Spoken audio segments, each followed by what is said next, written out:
Halo pemirsa dimanapun Anda berada, berjumpa lagi dengan program yang menghadirkan informasi seputar dinamika parlemen yang ada di Indonesia, yaitu dari Kompleks Parlemen.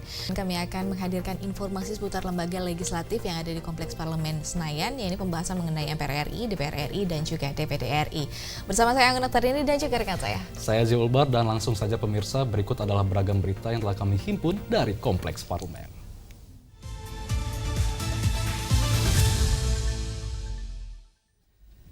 Ya, Anggun dan pemirsa, kita awali perjumpaan kita pada kali ini dengan berita terkait Komisi 9 DPR RI yang mendesak Badan Gizi Nasional untuk mengatur sistem pengawasan program makan bergizi gratis yang lebih baik.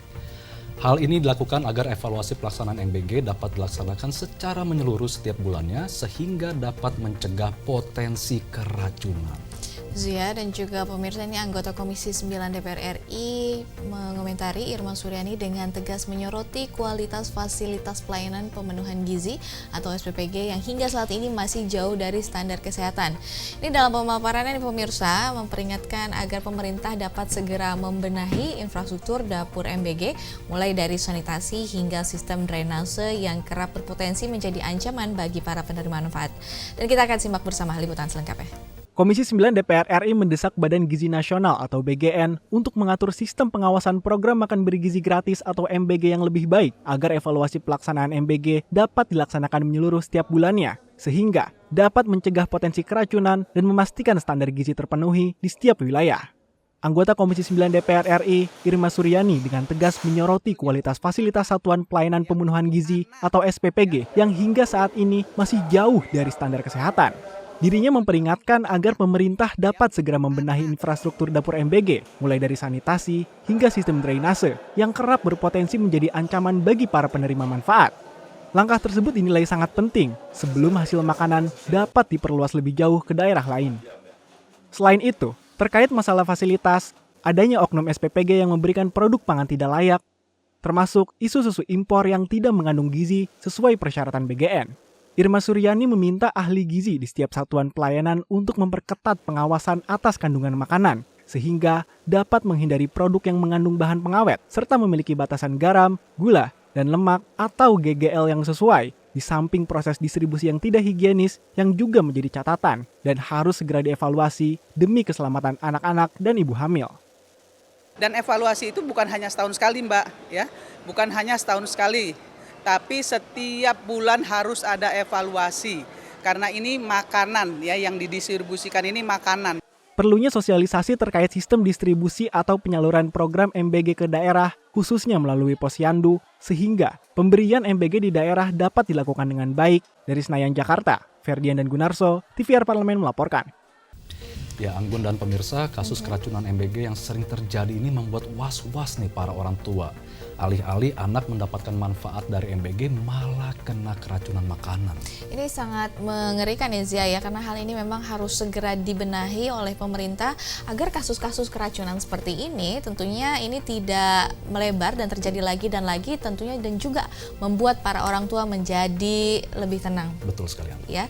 Dan kita akan beralih ke berita selanjutnya pemirsa, di mana defisit anggaran negara tahun 2025 dilaporkan mencapai 2,92% dari produk domestik bruto. Nah, hal ini meleset dari target pemerintah dalam Undang-Undang APBN sebesar 2,75%. Dan menanggapi hal ini, anggota Komisi 9 DPR RI Andreas Edi Susetio menegaskan pemerintah harus menjaga defisit APBN agar tidak melampaui batas maksimal yaitu di angka 3% untuk menjaga kepercayaan investor. Berikut informasi selengkapnya. Defisit anggaran negara tahun 2025 dilaporkan mencapai 2,92% dari produk domestik bruto, meleset dari target pemerintah dalam Undang-Undang APBN sebesar 2,78%. Menanggapi hal ini, anggota Komisi 11 DPR RI Andreas Edi Susetio menegaskan, pemerintah harus menjaga defisit APBN agar tidak melampaui batas maksimal 3% untuk menjaga kepercayaan investor. Andreas mengatakan, belanja negara membengkak dari angka penerimaan karena gejolak ekonomi politik dunia, termasuk invasi Amerika Serikat terhadap Venezuela beberapa waktu lalu. Karenanya, ia meminta pemerintah memastikan belanja negara produktif dan efisien untuk mendongkrak pertumbuhan ekonomi dan menekan dampak terhadap sektor investasi.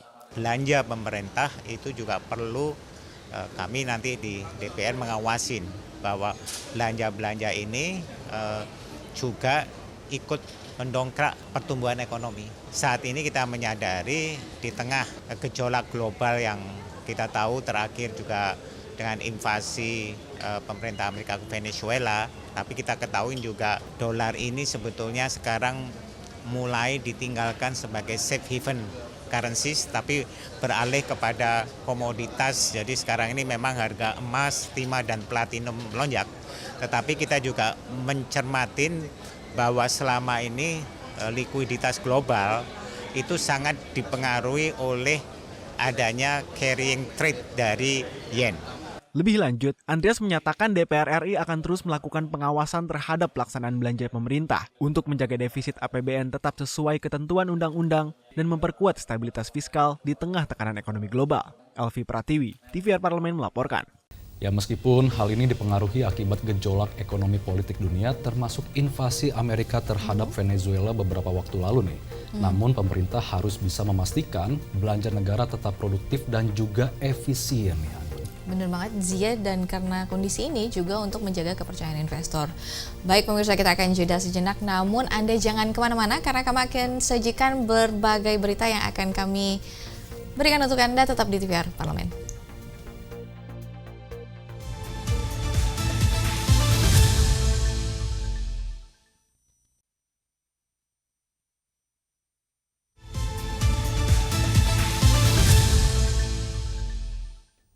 Terima kasih Anda masih bersama kami di program dari Kompleks Parlemen, dan pemirsa, kali ini ada berita dari Komisi 1 DPR RI yang mendukung penuh percepatan perkembangan teknologi AI, namun perlu diikuti dengan penguatan regulasi yang mampu melindungi kedaulatan digital Indonesia.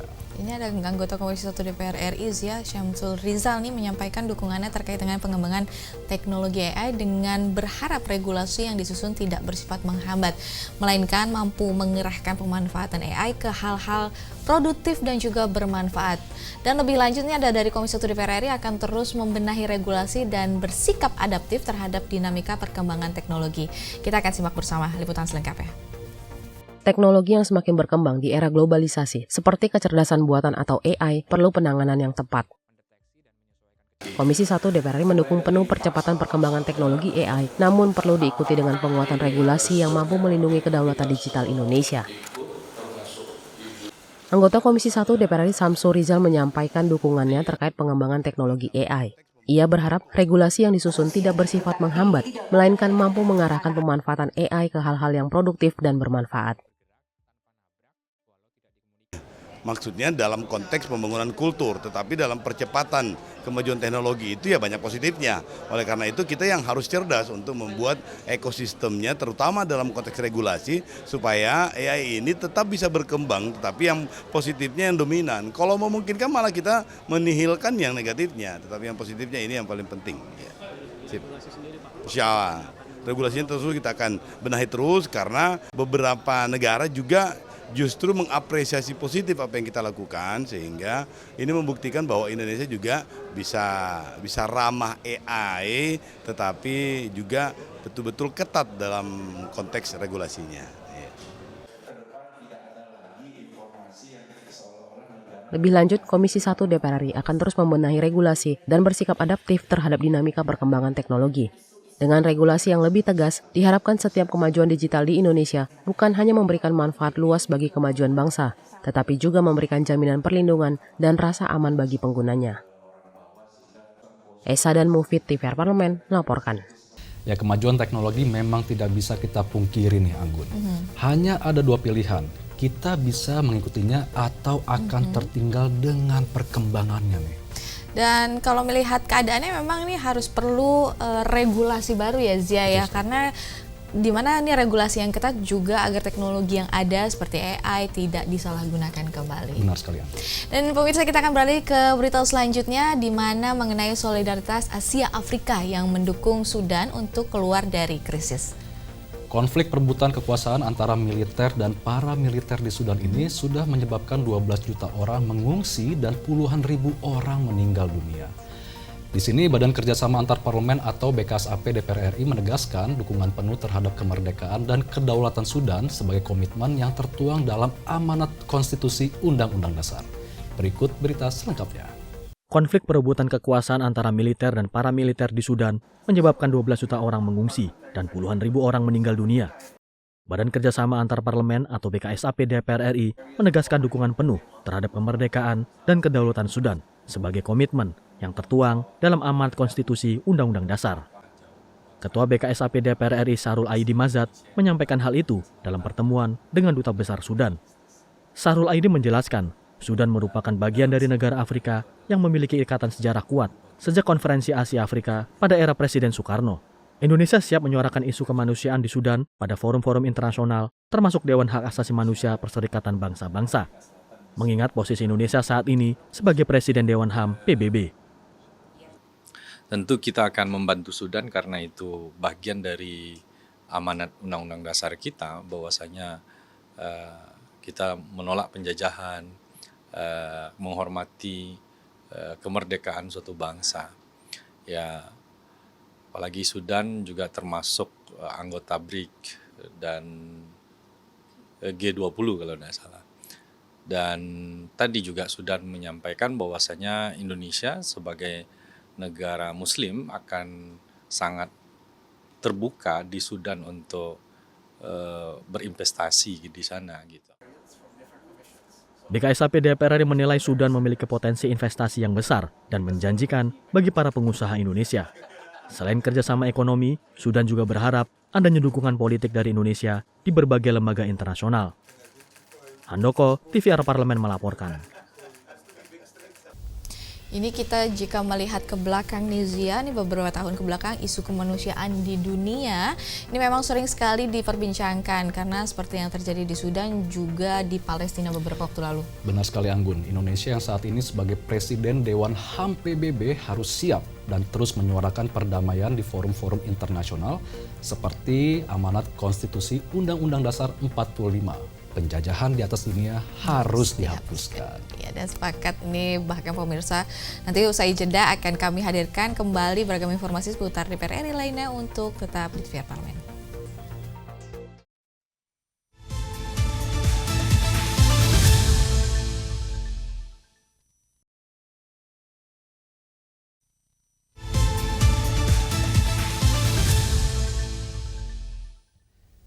Terima kasih Anda masih menyaksikan dari Kompleks Parlemen dan pemirsa, kali ini ada berita dari Komisi 3 DPR RI yang mengatakan rancangan Undang-Undang Perampasan Aset terus dimatangkan. Di sini anggota Komisi 3 DPR RI Iwayan Sudirta menegaskan tanpa norma dan pengawasan yang kuat, undang-undang ini beresiko menjadi instrumen penyalahgunaan wewenang. Ini dalam pengawasannya terhadap aparat harus dirumuskan secara teliti, meliputi pengawasan internal, eksternal, dan juga pengawasan oleh DPR RI. Ini ada juga komentar dari Komisi 3 DPR RI, Zia, di mana ini menyatakan akan terus membahas kebutuhan pembentukan Undang-Undang Perampasan Aset terkait dengan tindak pidana dan menyempurnakan draft naskah akademik untuk rancangan Undang-Undang Perampasan Aset yang dimana konsultasi pakar juga dilakukan serta penyerapan aspirasi masyarakat secara maksimal. Dan berikut kita akan simak liputan selengkapnya.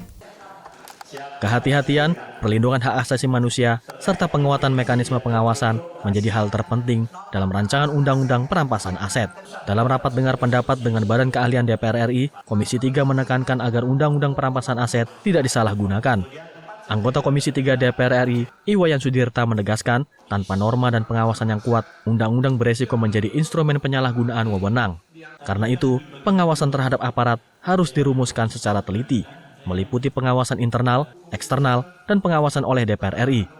Komisi 3 DPR RI juga menyatakan akan terus membahas kebutuhan pembentukan Undang-Undang Perampasan Aset terkait tindak pidana. Badan Keahlian DPR RI diminta untuk menyusun dan menyempurnakan draft naskah akademik untuk rancangan Undang-Undang Perampasan Aset dengan konsultasi pakar serta penyerapan aspirasi masyarakat secara maksimal. Ada penyelewengan di berbagai negara, masyarakat kan nggak perlu didorong untuk membuat rasa takut untuk mewujudkan dan mendorong RUU ini diproses. Artinya yuk kita bertanggung jawab semua, yuk kita proses semua, yuk kita jaga semua. Jangan sampai apa yang kita inginkan setelah undang-undang ini dibentuk dan pelaksanaannya justru mengancam kebebasan dan hak-hak kita. Itu yang perlu dijaga. Komisi 3 DPR RI meminta pembahasan RUU perampasan aset dilakukan secara hati-hati, transparan, dan partisipatif, dengan tujuan menjaga keseimbangan antara penegakan hukum dan perlindungan hak-hak warga negara. Dari Senayan, Jakarta, Edo Juvano, TVR Parlemen melaporkan. Ya, pembahasan rancangan undang-undang perampasan aset ini memang harus dilakukan secara hati-hati nih, Anggun. Selain beresiko menjadi penyalahgunaan wewenang, DPR juga harus menjaga keseimbangan antara penegak hukum dan perlindungan hak-hak warga negara. Ya, kalau melihat hal ini kita akan sangat setuju sekali ya Zia ya, karena memang ini perkembangannya masih dinanti-nanti bagaimana ke depannya. Dan pemirsa, kita akan beralih ke berita selanjutnya di mana Balik DPR RI perjuangkan jaminan kesejahteraan dalam rancangan undang-undang PPRT. Nah, hal ini dibahas saat rapat dengar pendapat umum Badan Legislasi DPR RI bersama dengan Kongres Wanita Indonesia atau KOWANI, di mana aturan terkait pekerjaan rumah tangga ini menentukan hajat hidup orang banyak. Dan hal ini mengingatkan sebagian besar pekerja rumah tangga yang mengurusi perawatan anak dan lansia seringkali tidak tercatat secara resmi. Berikut informasinya untuk Anda. Perlindungan hukum serta jaminan kesejahteraan menjadi poin penting yang diperjuangkan dalam rancangan Undang-Undang Perlindungan Pekerja Rumah Tangga atau PPRT. Badan Legislasi DPR RI membahas itu saat rapat dengar pendapat umum bersama Kongres Wanita Indonesia atau KOWANI. Aturan terkait pekerja rumah tangga ini menentukan hajat hidup orang banyak. Mengingat di Indonesia ada jutaan pekerja dan pemberi kerja di bidang rumah tangga. Namun, sebagian besar pekerja rumah tangga yang mengurusi perawatan anak dan lansia seringkali tidak tercatat secara resmi. Hal ini menyebabkan mereka sulit mengakses layanan kesehatan, pendidikan, serta jaminan hari tua. Pada pertemuan ini, KOWANI mengusulkan pembentukan badan penyelia khusus untuk mempermudah akses pengaduan serta menyusun standarisasi kontrak kerja yang jelas. Agar ada satu pasal khusus kaitan dengan perselisihan antara pemberi kerja dan PRT yang nantinya agar perselisihan tadi ada satu badan khusus yang nantinya bisa menyelesaikan apabila terjadi sengketa-sengketa yang tidak bisa diselesaikan secara musyawarah dan mufakat, agar tidak setiap permasalahan itu harus diselesaikan di pengadilan. Pemberi kerja harus menyiapkan pekerja-pekerja yang mempunyai keterampilan sesuai dengan yang dibutuhkan oleh pemberi, yang diinginkan oleh penerima kerja. Pembahasan RUU PPRT diharapkan segera masuk dalam jadwal masa sidang awal tahun ini, sehingga dapat disahkan sebelum akhir masa sidang. Julian, TVR Parlemen melaporkan.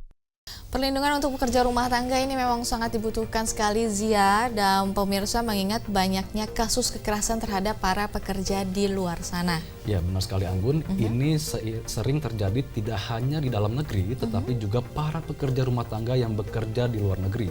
Dan mereka tidak tahu harus mencari perlindungan kemana kalau belum ada payung hukum yang jelas nih. Benar banget, kita menunggu sekali payung hukum ini tersedia. Ini dari sudah lama sekali hingga sekarang masih menunggu bagaimana nih update-nya ya untuk perlindungan ini. Dan pemirsa, kita akan kembali jeda sejenak, namun Anda jangan kemana-mana, tetap bersama kami di TVR Parlemen.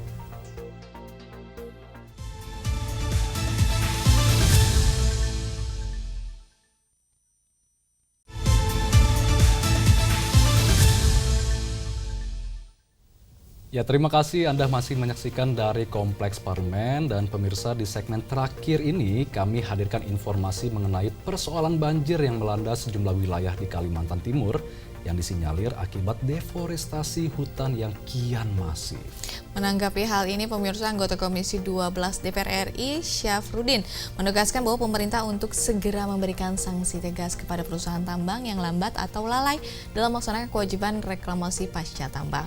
Lebih lanjut, Komisi 12 DPR RI menekankan bahwa kerusakan lingkungan tidak boleh diabaikan, serta perusahaan wajib bertanggung jawab penuh atas pemulihan lahan demi keselamatan para warga. Mari kita saksikan liputan selengkapnya. Banjir yang melanda sejumlah wilayah Kalimantan Timur disinyalir terjadi akibat deforestasi atau penggundulan hutan dan lemahnya pelaksanaan reklamasi tambang. Anggota Komisi 12 DPR RI, Syafruddin mendesak pemerintah memberikan sanksi tegas kepada perusahaan tambang yang lamban atau lalai melaksanakan kewajiban reklamasi pasca tambang. Kendati banjir tidak tinggi dan meluas ke seluruh wilayah Kalimantan Timur, Syafruddin menilai kondisi tersebut tetap berdampak pada terganggunya aktivitas dan perekonomian masyarakat setempat. Syafruddin mengungkapkan, kurang lebih ada 1.700 lubang tambang di Kalimantan Timur yang belum direklamasi, baik dari perusahaan yang telah habis izin usahanya maupun perusahaan yang masih aktif beroperasi. Nah, banjir ini akibat dari banyaknya perusahaan tambang yang belum melakukan reklamasi secara maksimal. Dan masyarakat Kalimantan Timur itu gelisah, risau atas terjadinya deforestasi yang ada di Kalimantan Timur hari ini yang cukup tinggi deforestasinya. Maka pemerintah harus mengambil langkah-langkah tegas, langkah-langkah yang terukur agar Kalimantan Timur tidak dilanda oleh banjir yang besar dan bencana alam. Sebagai informasi, reklamasi pasca tambang diatur dalam Undang-Undang Nomor 32 Tahun 2009 tentang perlindungan dan pengelolaan lingkungan hidup. Berdasarkan data Badan Meteorologi, Klimatologi, dan Geofisika atau BMKG, curah hujan di Kalimantan Timur diperkirakan masih tinggi hingga Maret 2026. BMKG mengimbau masyarakat mewaspadai potensi banjirop terutama di wilayah sekitar garis pantai. Valdo dan Fikrido, TVR Parlemen melaporkan. Zia, ini kalau melihat dukungannya sendiri ya, ini juga bentuk pengawasan ketat dari Komisi 12 DPR RI diharapkan mampu menjadi solusi nyata bagi kelestarian lingkungan serta keselamatan masyarakat. Sepakat sekali Anggun, sudah seharusnya menjadi kewajiban mutlak bagi perusahaan tambang untuk melakukan reklamasi sesuai mandat Undang-Undang Lingkungan Hidup. Jangan sampai eksploitasi alam justru meninggalkan bencana bagi generasi yang mendatang. Dan pemirsa, informasi terakhir ini kita akan menilik kabar baik bagi Anda pengguna setia moda transportasi massal. Dan di sini ada Komisi 5 DPR RI secara resmi menyatakan dukungan penuh terhadap perluasan konektivitas dan pengembangan rute kereta api di Indonesia. Parlemen pun menilai modernisasi rel dan penambahan armada di titik-titik strategis bahkan hingga keluar Pulau Jawa menjadi salah satu kunci utama dalam pemerataan pembangunan dan efisiensi logistik nasional. Kita akan simak informasi selengkapnya untuk Anda. Sejauh ini pemerintah telah menunjukkan komitmennya melakukan pengembangan rute transportasi kereta api luar Jawa dan proyek kereta cepat Jakarta-Surabaya. Komisi 5 DPR RI mendukung langkah pemerintah sebagai bagian dari strategi pemerataan pembangunan dan efisiensi logistik nasional. Wakil Ketua Komisi 5 DPR RI Robert Rowe menilai ketergantungan berlebih pada transportasi jalan darat telah menimbulkan kemacetan dan mempercepat kerusakan infrastruktur jalan. Pengembangan jalur kereta api Trans Sumatera dan kereta cepat Jakarta-Surabaya menjadi hal yang dibutuhkan oleh masyarakat, mengingat perannya untuk distribusi logistik dan mobilitas masyarakat. Ia juga mengapresiasi perhatian pemerintah terhadap sektor perkereta-apian sebagai wujud keseriusan negara dalam menjadikan kereta api sebagai tulang punggung transportasi masa depan. Kami melihat bahwa Bapak Presiden Prabowo kemarin sudah memberikan satu perhatian khusus kepada teman-teman kereta api. Beliau tambahkan anggaran 5 triliun, ya kan? Dan beliau sudah berjanji bahwa beliau juga ingin kereta cepat dari Jakarta ke Surabaya, ya kan? Dan itu saya kira akan meningkatkan ekonomi kita juga. Di samping itu, anggota Komisi 5 DPR RI Supriyanto menilai PT KAI telah menunjukkan peningkatan kinerja dan peningkatan layanan kepada masyarakat yang cukup signifikan. Untuk itu, diperlukan dukungan terkait wacana kelanjutan proyek kereta cepat Jakarta-Surabaya sebagai alternatif mempercepat mobilitas masyarakat sekaligus mengurangi beban infrastruktur jalan. Artinya beban jalan itu menjadi agak ringan ketika kereta api nanti akan berkembang begitu besar. Dari Cirebon, Jawa Barat, Alfat Rizky, TVR Parlemen melaporkan. Menarik juga nih dukungan dari Komisi 5 tadi ya, di mana diharapkan menjadi langkah nyata dalam mewujudkan transportasi publik yang lebih inklusif bagi seluruh rakyat di Indonesia. Benar banget nih, kalau hal ini terrealisasi tentu akan memudahkan mobilitas masyarakat nih. Apalagi saat momen liburan tiba, kita bisa menikmati perjalanan dengan cepat dan bebas dari kemacetan. Itu yang dinanti-nanti. Baik pemirsa, berakhir sudah kebersamaan kita di segmen terakhir ini. Kami mewakili segenap kru yang bertugas mengucapkan terima kasih telah menyaksikan program dari Kompleks Parlemen. Saya Angga Noktarini dan juga rekan saya. Saya Zia Ulbar pamit undur diri dan jangan lupa saksikan episode selanjutnya yang membahas informasi akurat dan terpercaya seputar MPR RI, DPR RI, dan DPD RI. Hanya dari Kompleks Parlemen.